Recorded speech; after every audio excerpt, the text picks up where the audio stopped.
Hello guys, hope you're doing well. And as always, if you're new to my channel, I would request you to subscribe to my channel. Thank you. So the problem at our hand today is that he has given us a problem it's a biomedical engineering problem. The contact point between the femur and tibia bones of the leg is at A. This is the contact point. If the vertical force of 175 pounds is applied at this point, and this is the vertical force which is being applied externally, okay, uh, determine the components along the x and y axis. We have to solve the components along the x and y axis. Note that the y component represents the normal. Remember that the y will always be the perpendicular component, the normal component.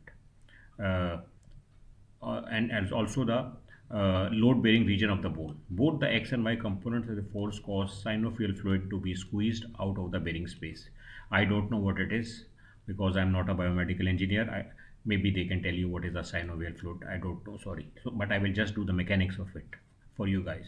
Okay, so if you look at this problem, we cannot basically we can consider that this x and y, and there is going to be, we can extend our quadrant over here also.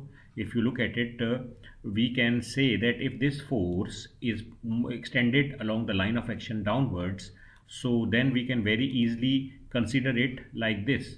If you can say, we can extend it in the downward, which is basically, you can say it is in the second quadrant, and let's along the line of action take it to the third quadrant. So when we do it, our FBD will be something like this. Okay, now you can see this is our FBD. This was the inclination of the x-axis.